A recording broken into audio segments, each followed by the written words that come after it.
Hey, welcome back, everybody. Hopefully, we're having a wonderful Friday out there. Got an update for you here on the weather, specifically the tropics and a cold front that is moving on through the United States. But really, the tropics, I think, is going to be a big time storyline here through the next week or so. And I've been telling you for a good 7 to 10 days or so that I think the very end of August to the start of September, things would pick up. And sure enough, that's exactly what's happening. In fact, we have two areas to watch here from the National Hurricane Center currently. And some of the models are indicating we could have potentially three here within a couple of days. So a lot is ongoing out there, and we're going to break it all down for you in today's video. Now, if you're new here, welcome. My name is Gerald. I'm a meteorology major at the University of North Carolina, Charlotte, and I'm going to give you an update here, obviously, on the tropics and, again, what's happening back home, because we've got an active scene on both fronts. Again, some big-time troughing out towards the United States. That could bring some stormy weather, also some more fall-like weather as we start September. So, again, I'm going to show all that to you in today's video. Now, if you haven't already subscribed, please do so. We're trying to get to 10,000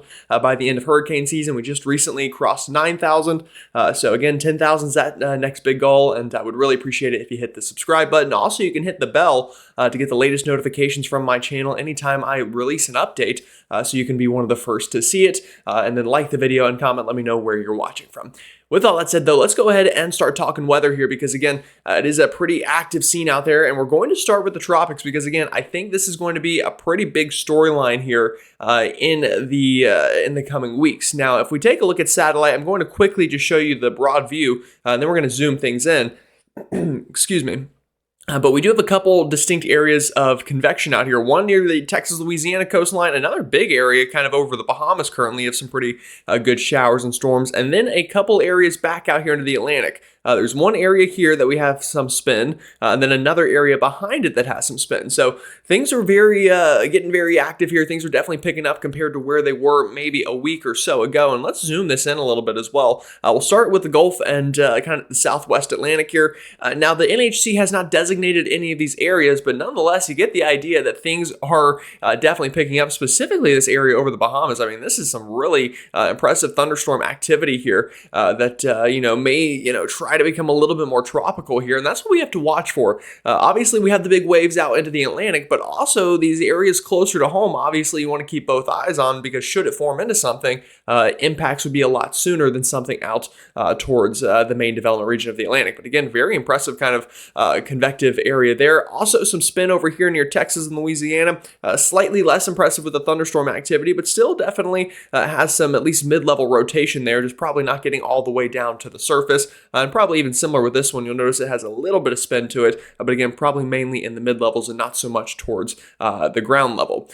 So again, very active scene there. Also active scene out into the main development region, and this is an area that we're really going to want to watch for development. Specifically, again, those two areas I circled. We've got this one right here, which has become better organized, I'd say, over the past couple of days, and then this wave right behind it, or really, I guess I should circle it more like here because it's really the entire way. The center is probably a little bit closer to right there. So again, two waves out here in that area that you would expect development this time of year, and the models do develop them, at least some of our models. And again, we'll talk about that here in a second. The models are still not in complete agreement, but I think we'll get closer to agreement as we come through the next couple of days, and even the models that don't develop them could even be a little bit more of a problem, and I'll tell you why that is here in just a moment. But again, just showing you, we've got an impressive scene out there in the tropics on satellite. Now, from the National Hurricane Center, again, this is the most active the map has been for a while now. Now, it's not, off the charts. I've seen busier NHC maps, but nonetheless, it is a sign, I think, of things to come. And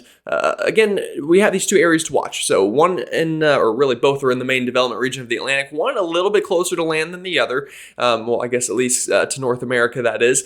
But the good news is, again, no impacts are expected now through this weekend. Now, once we get into Monday, this first wave here will eventually make it towards the Antilles here and could bring some shower and storm activity. But again, the chances of development don't even really begin until it gets there and then gets into the Caribbean. Now, the one after that, again, this could develop sooner, but again, would be even further from land.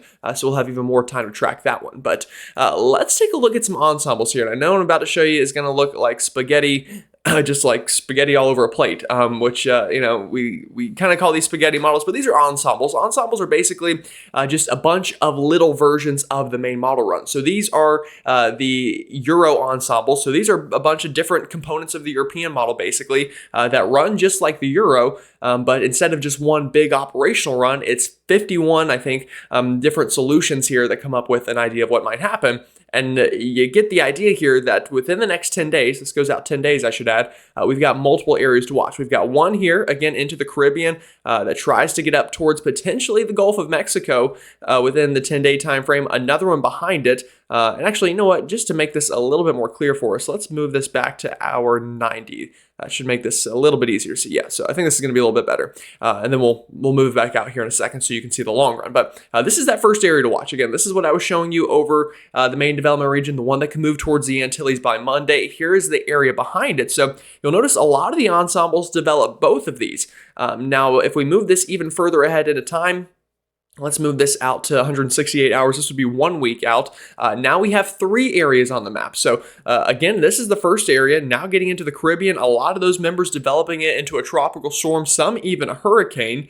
Here's the second area following suit not far behind it, and then a third wave emerges off of Africa and forms here. So a week from today, the European ensemble say we can have 3 separate storms here to track. Now, that doesn't necessarily mean that all 3 of these will form. One of them could form, 2 of them could form, potentially none of them could form still, but I really think we'll definitely have a storm to track within the next 10 days in this general region. So again, the wave train off of Africa, it's getting stronger.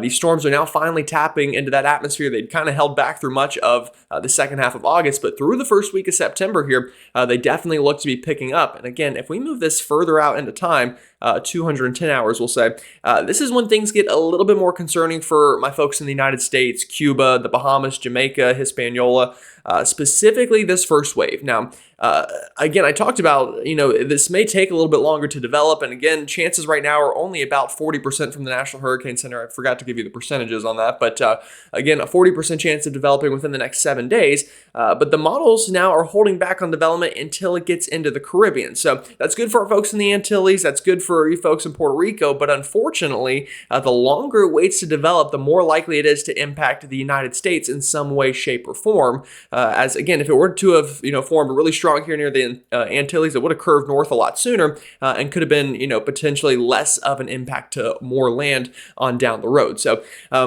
again, still a pretty concerning look here on the ensembles, and definitely the most active scene we've seen so far this year out of the European model and its ensembles. And then again, we'll have to watch this wave behind it, again, taking a track generally towards the United States, the wave behind that. We'll see. Again, that one's a little bit further out there, and really just who knows at this point, to be completely honest. But those are the European and its ensemble runs. Let's take a look at the GFS and its ensembles. Now, the GFS, I will go ahead and mention, has less members. So the European, I think, runs about 51. The GFS runs about 20, 21, 22, somewhere in there. So you're going to see less on the map anyway, but still, generally showing this idea of a storm.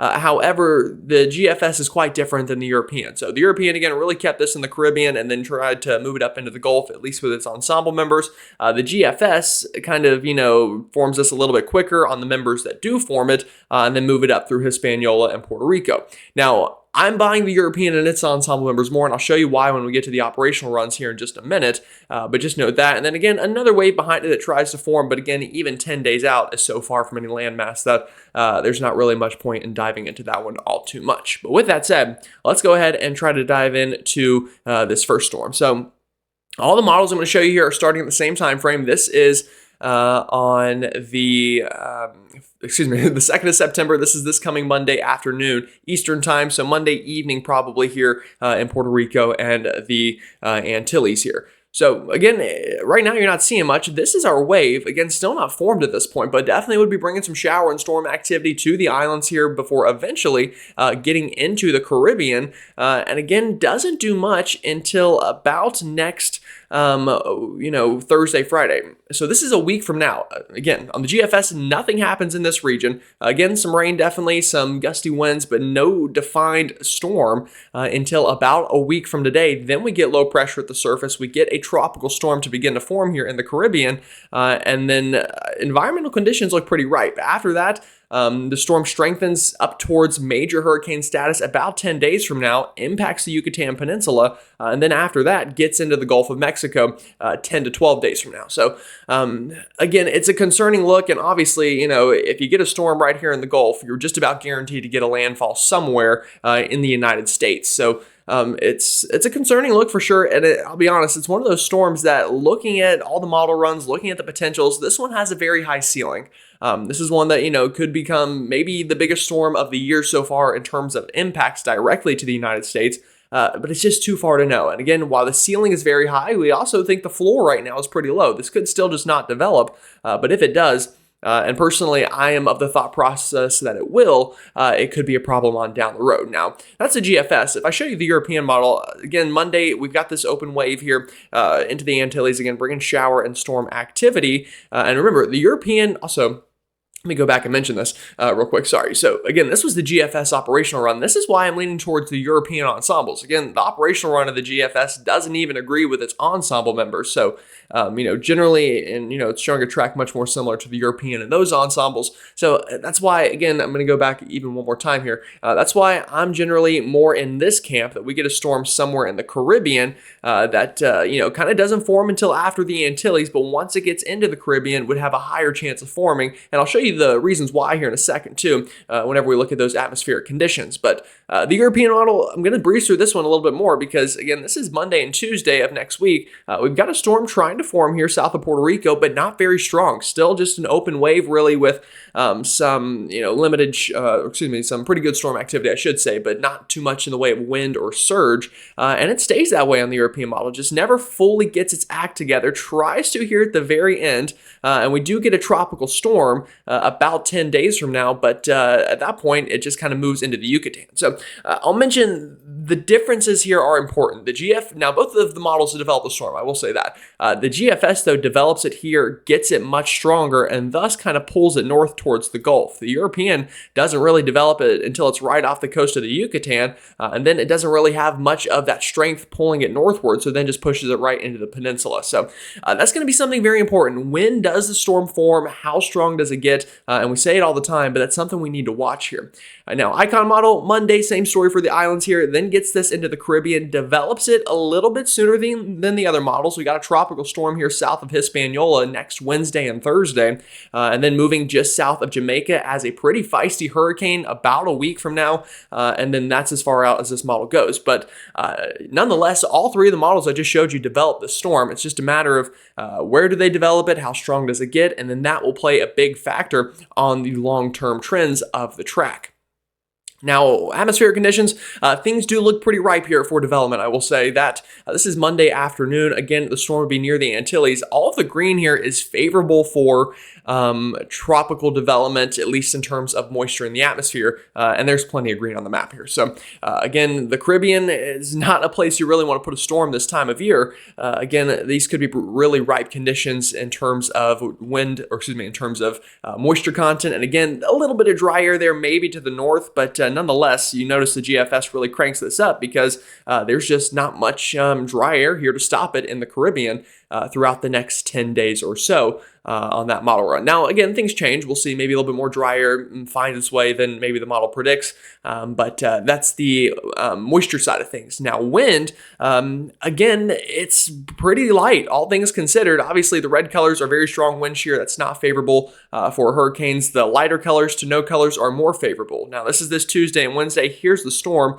Yeah, we've got a little bit of shear in and around here. We've got a little bit of a trough digging down here, but actually that trough there is probably going to just help to fan the storm out a little bit. You'll notice how these wind barbs are kind of spreading out from this center here, and same story down this way. That's going to help to fan things out, ventilate the storm a little bit, and then again, because of that, the storm strengthens up on the GFS model, and we get a pretty strong system here in the 7 to 10 day time frame. So that's the latest on the tropics for that storm. Let me quickly show you just what things could look like in the long run here. This is the European model, and watch this main development region. Again, this is getting into the 7 to 10 10-day frame, just watch right in here.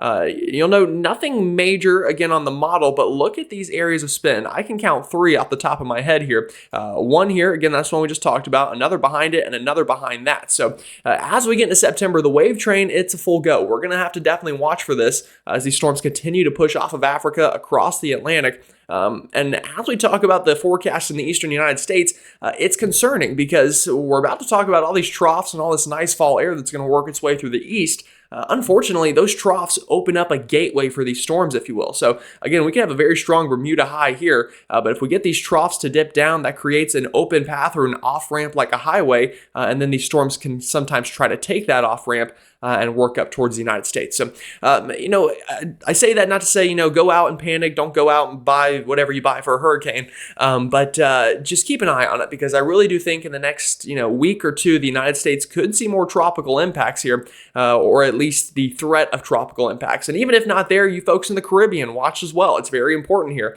From the Antilles, Puerto Rico, Hispaniola, Jamaica, Cuba, Central America even, and the Bahamas, it's getting very active out there. And this is something that was predicted for a while now. We said the hurricane season would pick up eventually. It looks like now's that time. So with that said, let's go ahead and switch gears here a little bit and talk about what's happening back home. And just so this video isn't crazy long, I'm going to kind of skim over a lot of this information a little bit more than I normally do. But again, here we go. So we've got this big upper level low pressure up through Canada, a cold front digging downward through the United States. Again, we've talked about that recently. In front of it, we've got pretty good warm air advection here through the country, and moist air advection, I should say, as well. So we're going to see some pretty good shower and storm activity over the next couple of days as this front moves through. The good news on that side of things is this low pressure is moving pretty far up into Canada, already up into the Hudson Bay Valley area, or Hudson Bay Valley area, just the Hudson Bay, sorry. So again, the front is weakening a little bit due to that lack of cold air advection on the backside. So it's going to be more of an afternoon thunderstorm kind of front than a all the way through day and night kind of front that we might normally be used to. But, we are already seeing some showers and storms. So again, through the Texas Panhandle, all the way up through the Midwest into the Great Lakes, good shower and storm activity this afternoon and morning. Same story down near the Gulf states where, again, we have a little bit of some tropical trouble. And then the Northeast, where we had some good showers and storms yesterday, just offshore, seeing those showers and storms continue. So an active scene on radar, an active scene on water vapor loop, and, not fully correlating yet on our watches and warnings, but I will mention we do have some flooding concerns down through the New Orleans area. And again, we're on the anniversary here within a couple of days of Katrina. So, flooding all too familiar for you folks and your history, but it's kind of what happens whenever you build a city in a bowl. But anyway, moving on from that point, again, flooding going to be a concern there. It's going to, just be the main threat today is flooding and strong storms. So right now this morning, nothing crazy on the map, but by this afternoon, things should fill in as again, we do have a threat of strong to severe storms today in a couple of areas. One, up into the Great Lakes region and the Ohio River Valley, specifically this little kind of yellow area of Michigan you see here, kind of just north of Detroit there. We could see a couple tornadoes, not out of the question, but anywhere in this green area could see strong winds and hail. Same story here for you folks in the Carolinas and Virginia. The I-85 corridor from Athens all the way up through the Virginia border, again, could see some strong storms. Charlotte, Raleigh, Greenville, Spartanburg, through the entire upstate of South Carolina, western North Carolina, and southwestern Virginia. Again, strong straight line winds going to be the main threat there, but some hail also possible. In fact, we had some pretty good storms yesterday. I saw some pictures out of Easley, South Carolina, not far from my hometown there. We had some pretty good trees taken down as we had a bit of a microburst to move on through. So it's that time of the year. Again, we got a lot of energy in the atmosphere during the afternoon hours, and what goes up generally has to come down in one way, shape, or form, and that's exactly what happens with these microbursts. All right, radar this afternoon. I'm gonna kind of move this ahead a little bit. This is towards this afternoon and evening. Again, here's that front. Again, still sparking up showers and storms. Anywhere from St. Louis northbound on this line is going to have the highest threat of severe weather. Again, we're going to have a little bit more kinematic kind of stuff to work with there, or ingredients, and I should say probably rather than stuff. So watching out for that. Also, again, these afternoon pulse storms could have some pretty good wind damage with them here through the mid-Atlantic, through through the Carolinas, Virginia, even Tennessee, Kentucky, West Virginia. Don't rule it out. And that'll be a pretty big theme this afternoon. And then as we go through the overnight hours, again, those pulse storms die down. Even the precipitation along that front dies down a little bit, but not completely. Also, I'll mention, again, you folks in Louisiana, I talked about that flooding threat. Here's why. Look at all this rain this afternoon just working on through the Florida Peninsula. Could see some good showers and storms this afternoon. So pretty active scene for most of us on the map, and that's not the end of it. We get into tomorrow, another severe weather threat. We've got a slight risk here for Pennsylvania, West Virginia, Northern Virginia, Maryland, Southern New York State, but really this marginal risk even stretching all the way down from upstate New York through the Ohio River Valley into the Memphis area of Tennessee and Nashville. So it's, again, going to be a stormy pattern as this front slowly works on through. Also a small marginal risk up here into Minnesota and the UP of Michigan and even northern Wisconsin. That's for our next cold front, which I think is really going to be the bigger player here that brings some nicer, cooler air. So that's tomorrow for Saturday. Then Sunday, we're going to do it all again through the Mid-Atlantic and up the I-95 corridor. Excuse me. As this front, again, just slowly oozes through. But by the time we get to next week, I think things are going to feel a lot nicer. Now, just to time this out for you a little bit, this is Saturday morning. Again, still some scattered showers along that front, but it's really the afternoon hours that things pick up here. And I know this map is messy, I apologize, but I'll try to talk you through it here. Again, shower and storm activity, which could become severe here through the Ohio River Valley all the way up into the northeast here along that front. South of there, we could see some pulse storms once again through the Carolinas, Virginia, Georgia, and then also still seeing that heavy rainfall down through Louisiana where we're getting that flooding concern out of, again, that tropical disturbance. Now, all of that continues to work east again, dies down a little bit overnight Saturday into Sunday, but Sunday morning, more flare-ups begin here along this front from the northeast, back again through the Ohio River Valley and into the Mid-Atlantic by Sunday afternoon. So basically, you can track the front, and that's where we're going to be tracking the storms. But more importantly on this map, again, the front is kind of dying. As I mentioned, that low pressure that's pushing it is moving well up into Canada. But look what's behind it. Another trough here. You see those isobars kind of extending from low pressure to high pressure there. That's another shot of cold air working south. And because of it, more storms are firing up here into eastern Canada by Sunday afternoon. So again, it's going to be round after round after round of storms here. And this is why we're seeing it. Again, we see a little bit of troughing right now with that cold front. But again, that weekends, it's going into Sunday that a new bigger trough kind of emerges down this big pocket of cool air here from the surface to about halfway up through the atmosphere here at about 500 millibars. And at least in terms of mass, I should say, not in terms of height. But either way, you get the point here. So we move this ahead and that kind of swings on through the northeast. So that's going to bring a pretty good, area of some storms through early next week. Also a pretty big cool down, and we'll get high pressure behind that.